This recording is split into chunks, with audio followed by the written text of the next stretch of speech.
Live from Honolulu, Hawaii, it's Baptiz by Fire. And here's your host, Justin Baptiz.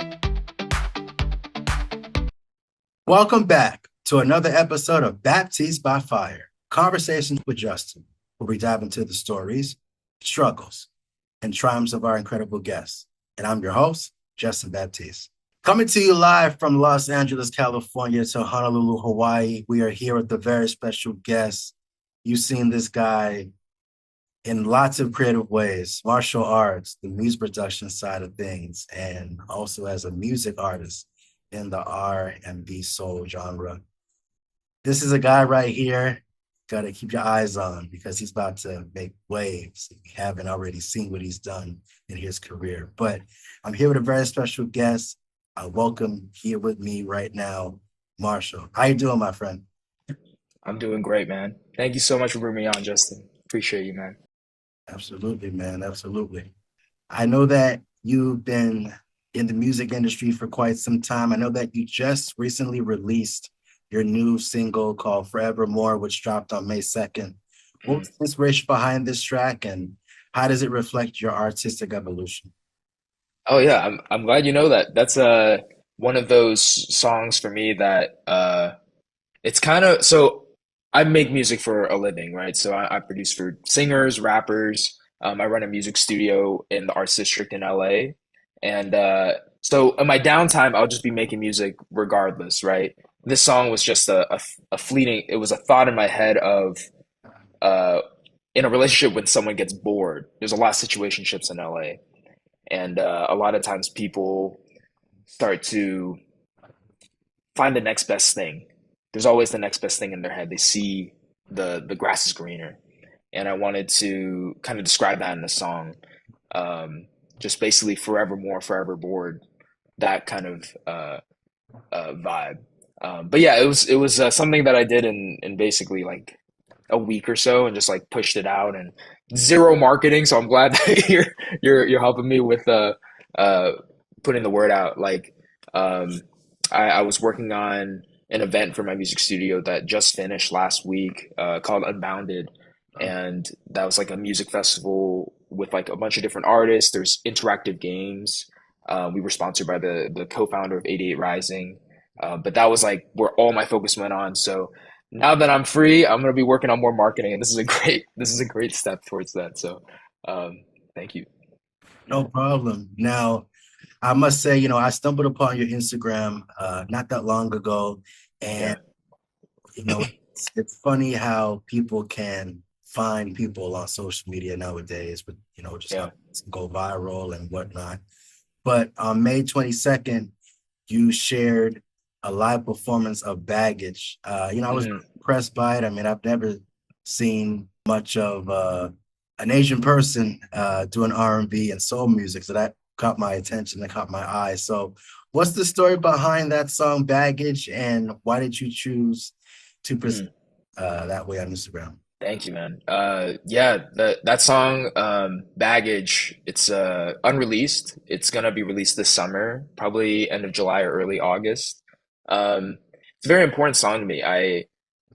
I have been in industry for a while now. I'm seeing a lot of, and I'm sure you've seen it as well. There's a lot of people who want to take all the time, and there's always people who um, they look at you as it for your numbers. They look at you for what you can bring them, and they're okay just kind of sucking that out and then moving on to the next thing. And a lot of times you see that in terms of a lot of people just get their soul sucked in the industry.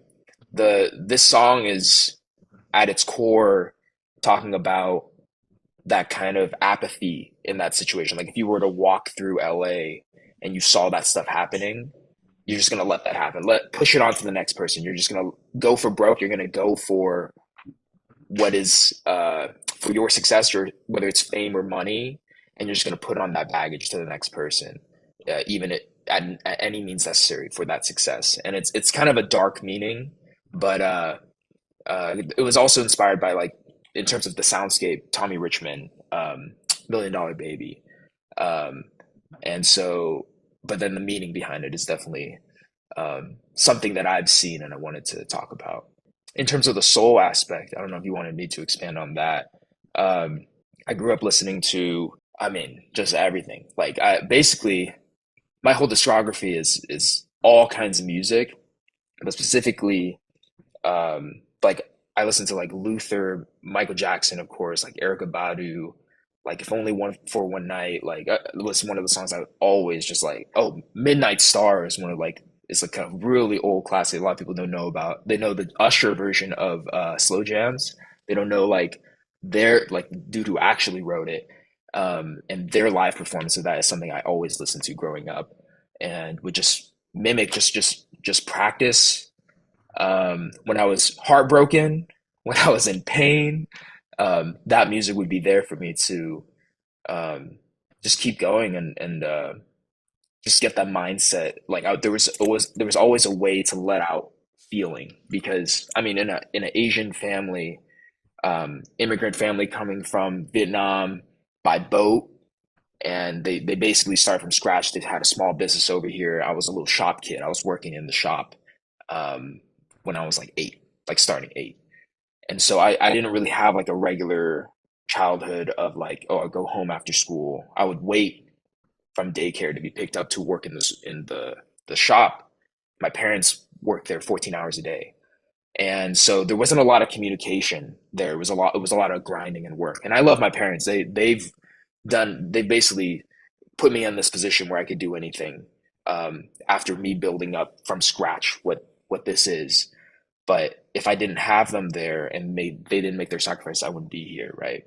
But because of that culture, I definitely didn't have an outlet to talk about just feelings in general. If I got bullied at school, or if I got um, my heart broken, there would be no outlet for that. Music, and specifically Black music, was my outlet for being able to communicate that whatever was in my soul.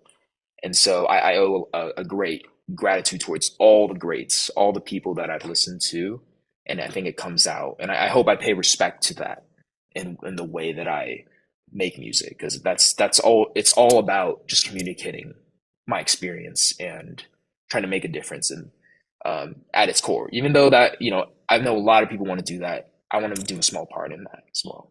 I went on a long spiel. Thank you for listening. Not a Thank you. problem. Not a problem. You mentioned about just how you're musically influenced in Mhm. the music aspect of things. You've been doing a lot of work behind the scenes in music production. Mhm. But I'm quite curious. You come from Vietnam, get to LA. Mhm. What has been the growth and the development? And how did you overcome those obstacles to get you to the place right now that you're at? And when did you realize you wanted to have a career in music? Yeah. You know, I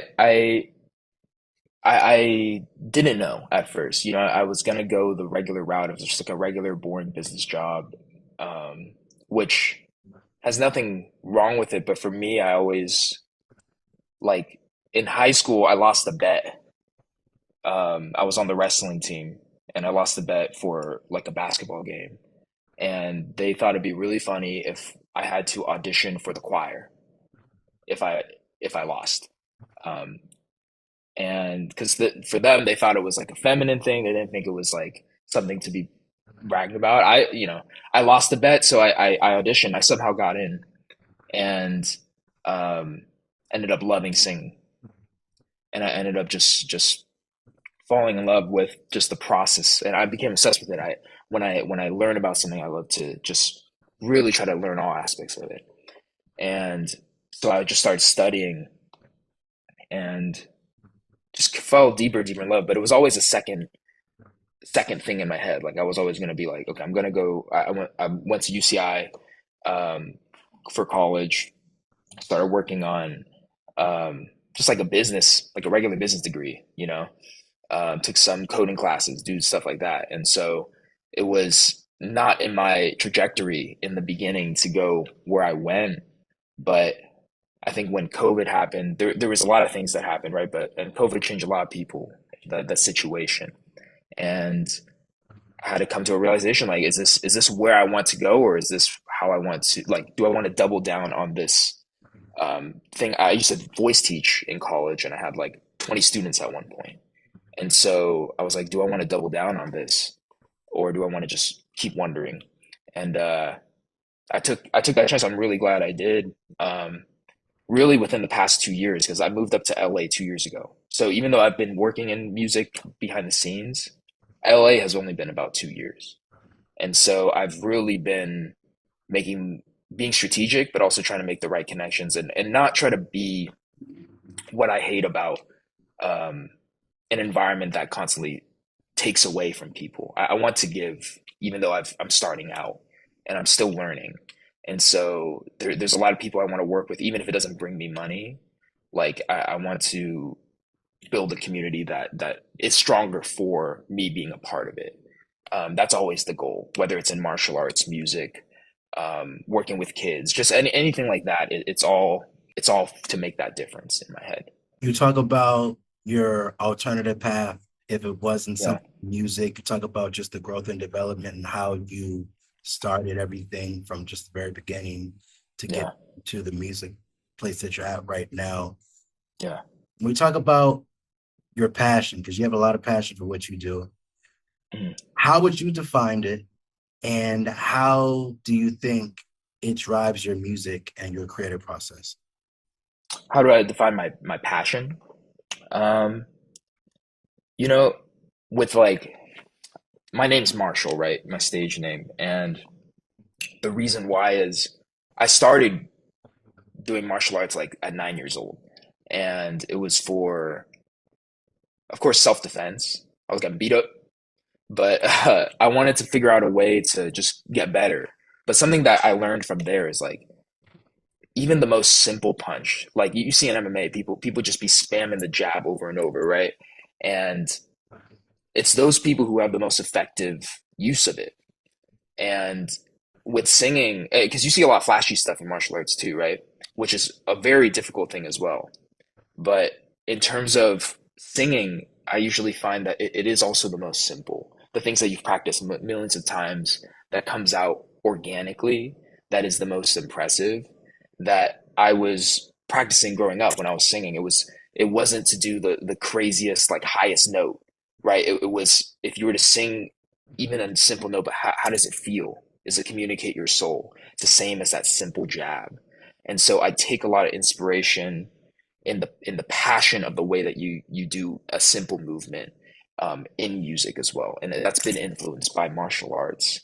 And I want to showcase that philosophy more through my music and through my branding, and I'm learning how to do that on the fly. And I'm very fortunate to have very talented people around me that are willing to help because I'm not doing this alone. There's no way. Um, and I owe a lot to everybody who's around me. Just even if it's just energy and support, like it all helps because the goals that I have to communicate this message of Marshall is large, and you're helping with that as well, Justin. So I appreciate you a lot, man. Yeah, No problem. I appreciate you as well. Now you talk about your stage name, Marshall. yeah, yeah. Talked about the martial arts aspect of things. We were talking earlier, you did some stunt double movie stuff. Oh yeah, yeah, yeah. Yeah, so I work as a stuntman. This is like my side gig, but I'm very passionate about that as well. I did like um my team is legendary at it. I'm a student of their excellence, basically. I stunt coordinated a couple verticals. It's like uh movies that are, just shot in vertical form, like influenced by the TikTok wave. If you've seen like ads for those movies on TikTok. I've helped out in some of those. So I've just like helped with actors, like do simple moves or like falls and like teach them some stunt choreography for different movies. My team at the top, they've worked on Everything Everywhere All at Once. They've worked on Shang-Chi. They've trained them.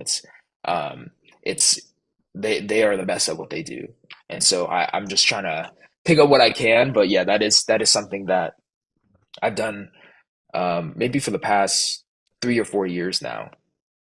training to do stunts. In the Even though I've done martial arts since I was 9, um, in the stunt world to apply that, it's a little bit of a different mindset. So I've been doing a lot of tweaking. But yeah, that is a part of my life as well that I love.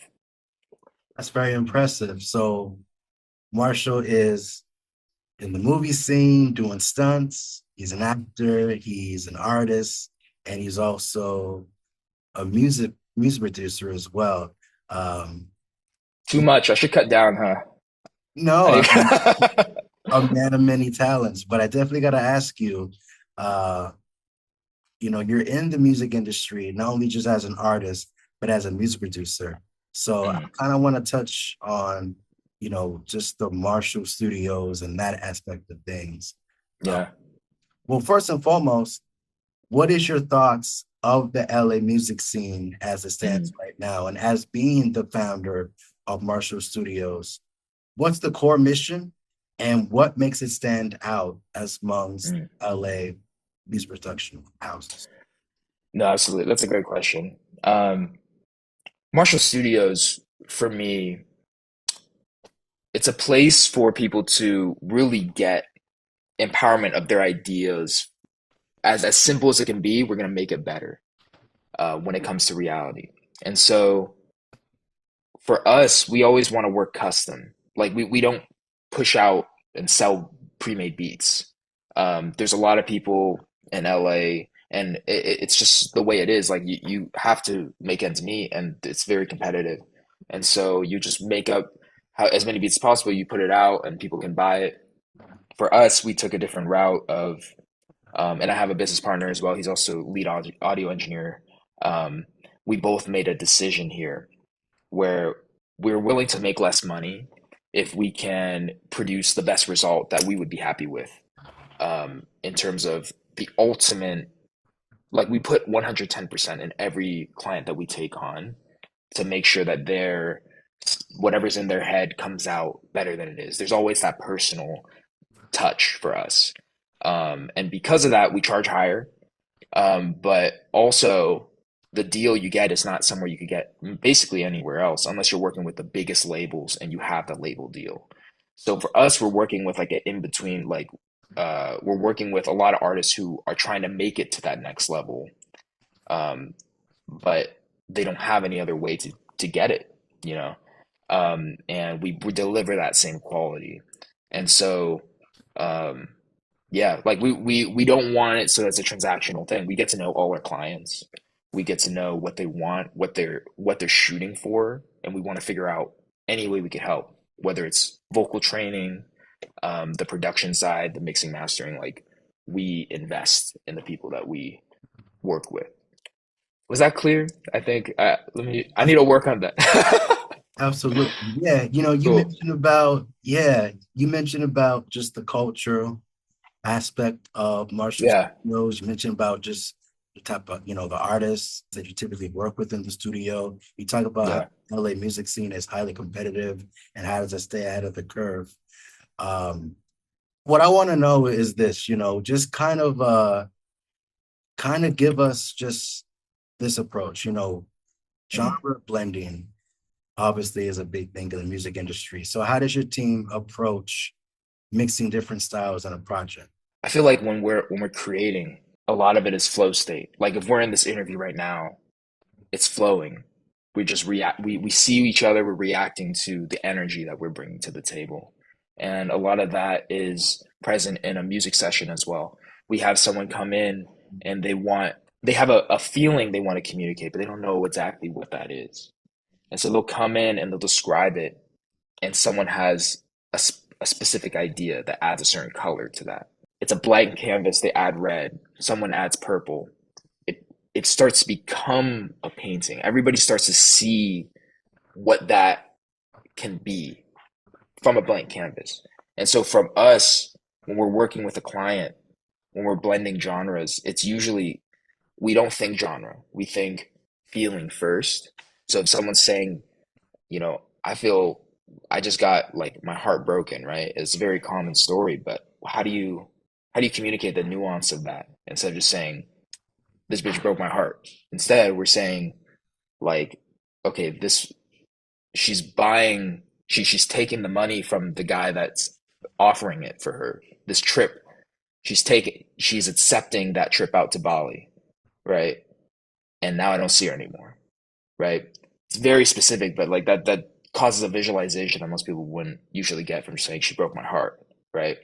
Um, but in terms of the genre aspect, starting from feeling first, sometimes R&B will come out. Sometimes you'll add an element of trap because you want it to have a certain kind of rhythm. You want it to move a certain way, right? And so we've listened to all different genres. Of course, we've enjoyed like most importantly, we've enjoyed all these genres, but we've studied all of them. And so when it comes time for creation, the DNA of it comes out in a very natural way based on the feeling.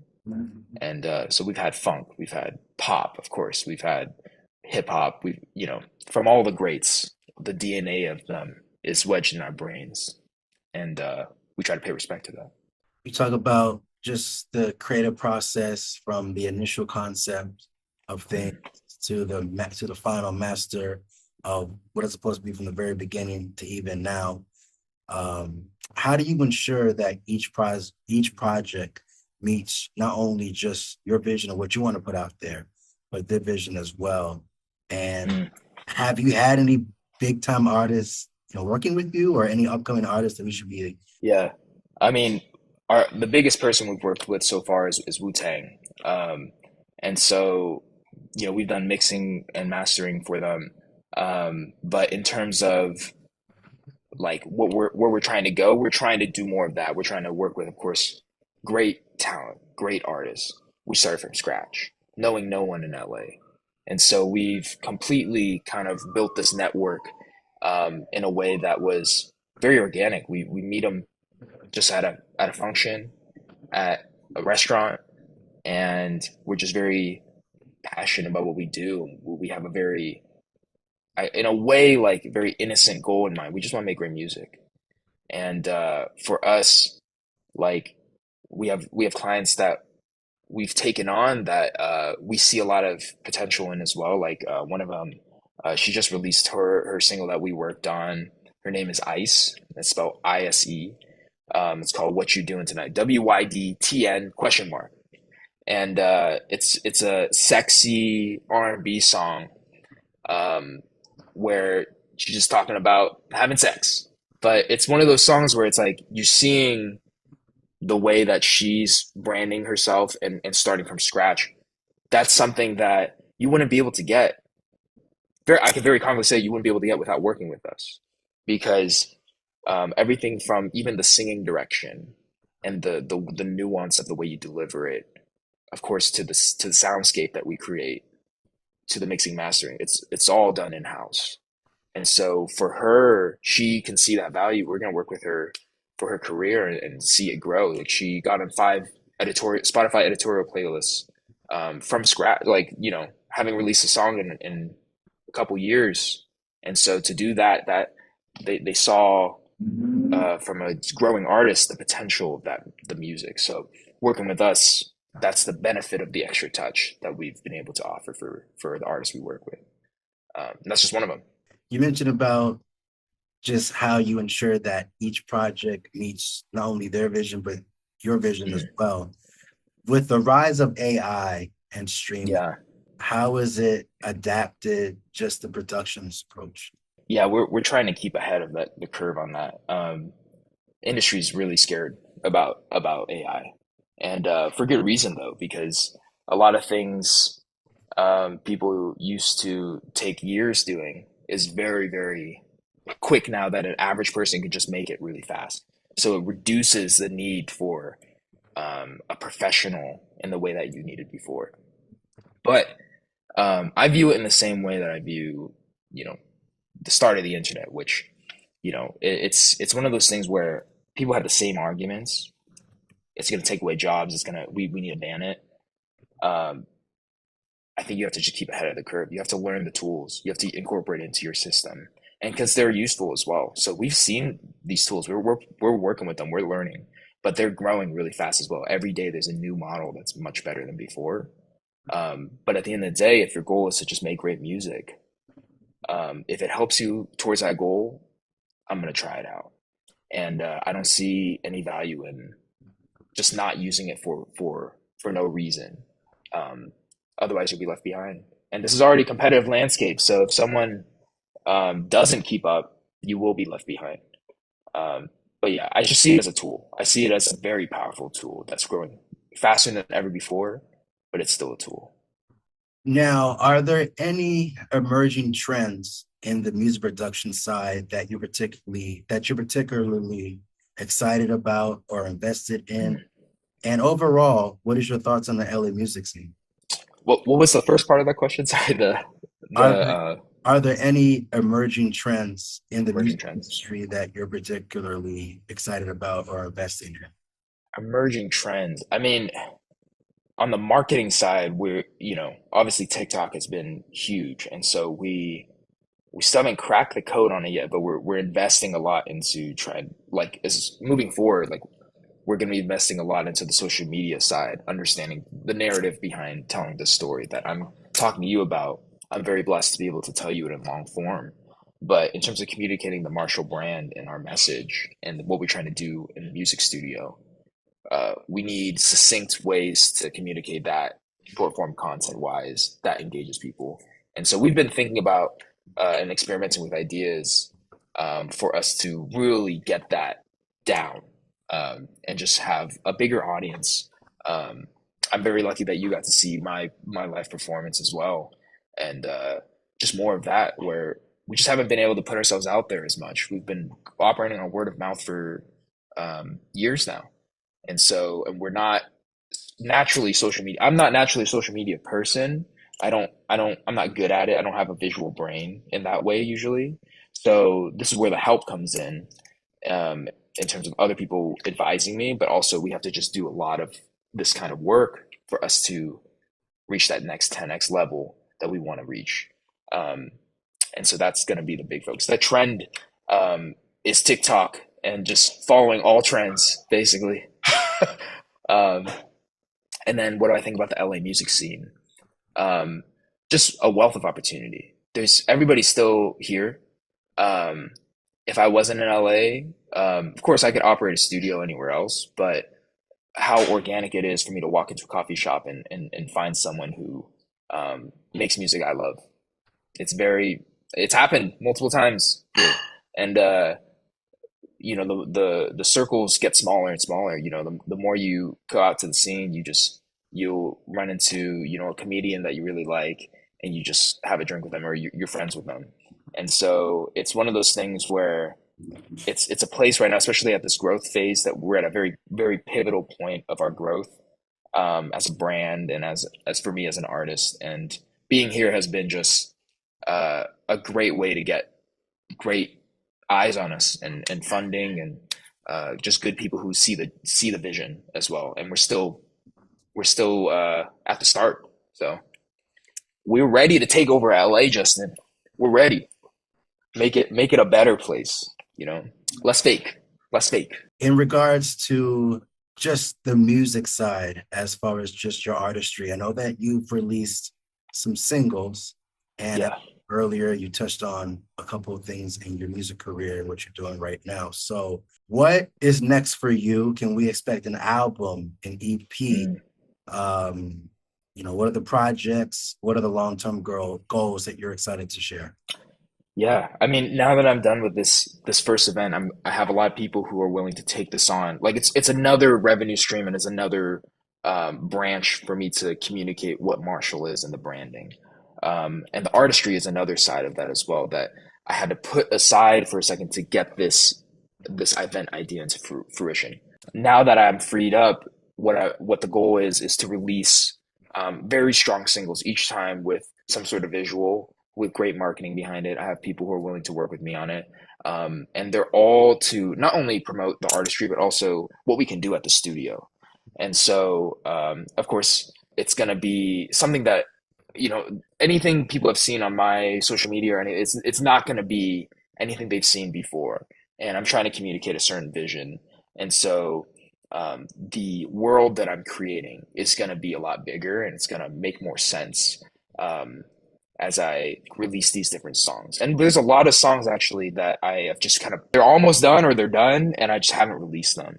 I have a song called When You Sleep, which is like a very retro R&B song that I've been sitting on for maybe 4 years now, which is kind of crazy. And I just need I'm just trying to think of the best visual to release it with, but I'm a perfectionist. But it's one of those songs where I think that song could go super viral. It's kind of like got this 80s corny feel, but in a funny way. And that's one of those songs that I really get to sing in the way that I learned from the greats. And so, yeah, I'm just excited to have you see it as well. And if you liked Baggage, I think you're gonna love this too. You're gonna love all the stuff that's gonna come out soon, like experience based, and they all mean a lot to me. So that's why I'm doing singles based as well.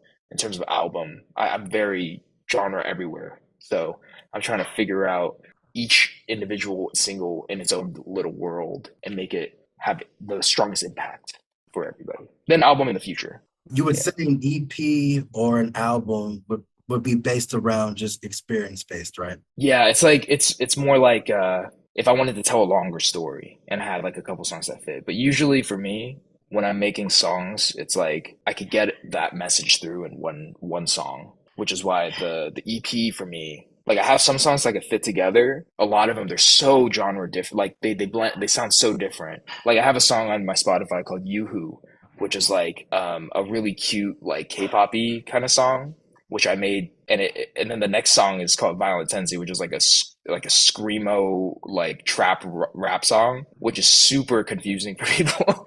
And so the Yoo-Hoo song, like that's me on my vocals on there. We just pitched it up, and so it's all stuff where it's like, okay, this is like gonna confuse the shit out of people. So I'm gonna figure out a way so that the soundscape can make more sense, so that when people listen to the discography, it's not gonna be so jarring. That's me being a music producer and just kind of like I'm making everything all the time, and so that reflects on the current release songs. But I'm gonna be honing in on certain sounds that I love very soon.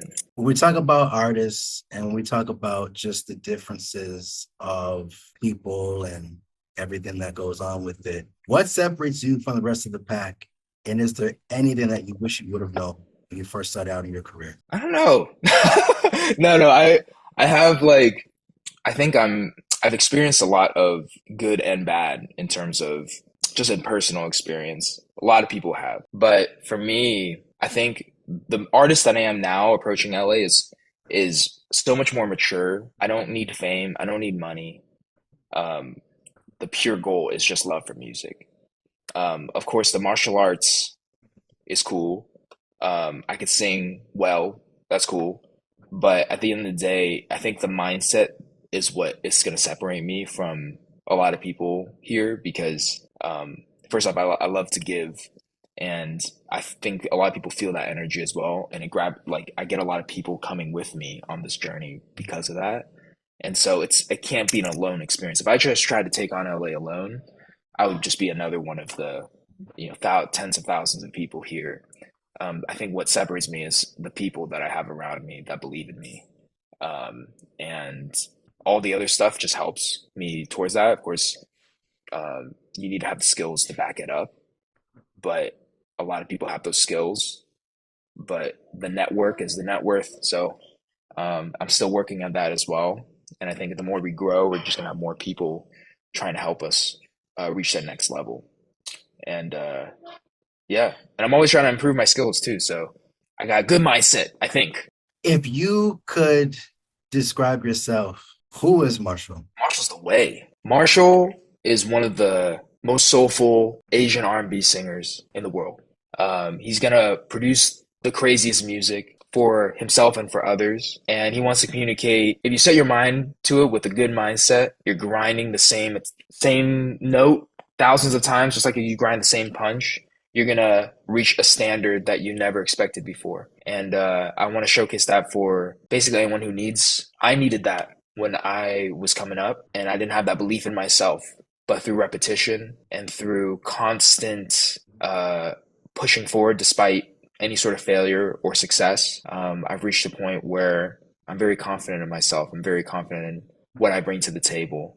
And it wasn't always like that. So I want to show people that that is possible. And it's going to be a long journey, but I'm very excited for it. Very excited for it. Marshall's the way. You mentioned about being the way, and this is Yeah. a question for you. You mentioned about being the wave, the next one, the next generation, Yeah. the one that's coming up in the industry, the one that's going to set the trends. As being an Asian music artist, and I know that there's a lot of artists that are Asian, whether it's Filipino or Chinese or Yeah. Japanese or Korean or just the landscape of the Asian population having a pathway in music. What advice or inspirational message would you say to those that are maybe in your position or of Asian descent? I mean, if you're even in music and you're Asian and you're still pushing for it, I have huge respect, you know. Um, I know label managers, I know people who run, successful companies positioning themselves with artists. And one of the first things that they say is if you're Asian, and this is very rough, it's kind of true if you look at the numbers. If you're Asian, you cannot make it to the very top in music, the very top. And whether that's like a social thing, whether that's racism, I don't know.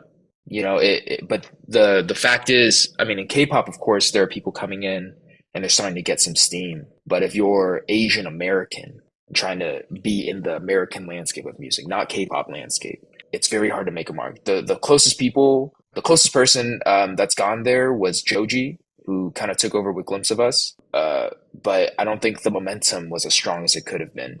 Keshi, Twee are great artists, but no one is at the level of course, The Weeknd or a lot of those artists. I don't know if they're necessarily like for me, I just want to be able to communicate this message. Of course, it'd be great to hit that level, but knowing those numbers, knowing directly from the labels, it's something that I'm always a realistic person, well, as much as I am optimistic. And so one of those things is if someone is working on this journey, let's bring each other up. If there's another Asian person, please reach out to me. If you're in music, we're gonna lift each other up to get the strongest position that we can be, because overall the market is not completely in favor of an Asian American being there yet. And so yeah, it might take years. I don't know, but yeah, I think for me, I just want to support everybody. When I said I want to support people if they need it, I think a lot of people who are in music that aren't seen need it. Very, very powerful message, my friend. And I mean, you've been doing it all. You've been doing it from just the entertainment side of things to the music production side and even being a music artist. I mean, it's very rare that you'll see an Asian doing R&B soul music, but I mean, if it's what can I say? It's cool. It's cool. I mean, I'm not too sure if the Rush Hour movies inspired you, which Those definitely inspired me, to be honest. Like those were one of my favorite movie series growing up, and of course Jackie Chan. My friends work with Jackie Chan recently. I'm so sad I didn't get to hop in that, but for that Karate Kid movie that just popped up. But that was one of those things where I looked at, I know there's a lot of tension, I think, sometimes between the Black community and the Asian community, which I can see, like, there's a lot of racism. There's a lot of racism. I don't want that to be the case. Like as much as I can, I have so many friends of all different cultures, right? But I think the thing that there's an understanding there. There's a respect there, away from our phones, away from social media, that comes just from talking to someone in person. That's how I always operate. That's how I think things can change. And watching like something as similar as the Rush Hour movie, the reason why I bring that up is because you could see in a movie like that kind of connection between, there's more in common than different between Black culture and American and Asian culture. And there's a lot of fun to be had between, and so that was something growing up, I think, showed me a lot about. Of course, there's other ways too, but just how intertwined those cultures can be. Yeah, I mean, did you watch those movies as well? How did you think about like Chris Tucker singing Michael Jackson at that club, and then and then Jackie Chan coming down from the that was crazy. Like, but it's like stuff like that where I think through the music, through I mean, it's a music that I respect so many people. I think the more I'm in this, the more I can be a good representation of the Asian side of what we, what like I don't think I represent what all Asians think. I think but I want to be a representative of my culture as well. There's a lot of beauty in it, and I want to bring it to the music as well in the industry. Impressive, my friend. Well, I'm definitely wishing you all the best in your music career, and looking forward to seeing more, and can't wait. Thank you, Justin. Thank you again so much for taking time to do the interview and finding me. I was very pleasantly surprised. And are you based in LA? Hawaii. Hawaii? Oh, that's right. Damn. I would have invited you for a drink. Anytime you're in LA, please let me know because I know some good Vietnamese spots. I know some good food spots everywhere. So my treat whenever you're in LA. So, but again, I appreciate you, man. Thank you. Anytime, man. Appreciate the love and support. And that concludes another conversation with Justin. You can reach Justin Baptiz on any of the social media handles listed here. So, until we meet again, remember, it's Baptiz by Fire.